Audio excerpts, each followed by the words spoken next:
Добро.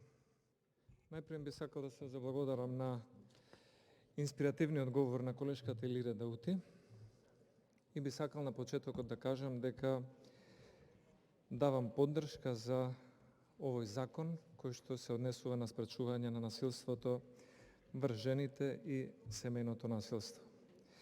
Се согласувам со вашата забелешка дека Министерството за труд и социјала и телото во иднина, кое што ќе се занимава со оваа проблематика, не треба да води само регистар за жртвите на родово базирано насилство, туку треба да води регистар и на сторителите на родово базирано насилство.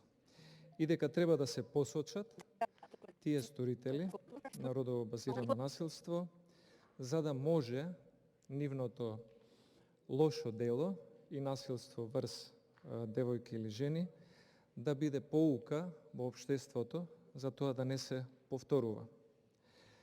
Затоа сакам да дадам една идеја и предлог до Министерството за труд и социјална политика, а исто така и до клубот на жени пратенички.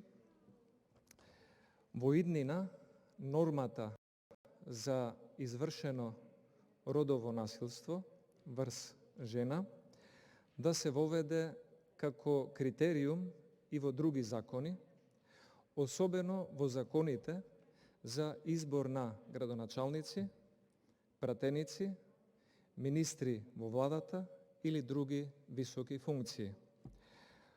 Ова го кажувам затоа што, за жал, меѓу нас во собранието имаме колега пратеник кој што извршил силување на жена, казнете за тоа, а сепак е на една висока функција.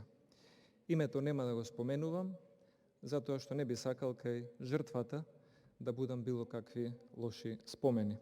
Но сметам дека треба во иднина, особено клубот на жени пратенички, да изготви амандмани во Законот за избори на пратеници, Законот за избори на градоначалници, на советници, Законот за избор на влада, да се постави критериум каде што човек кој што извршил родово базирано насилство, силување или друг вид на ваков сличен деликт, да не може да биде кандидат за висока државна функција, без разлика дали е функција со избор или со именување. Благодарам многу.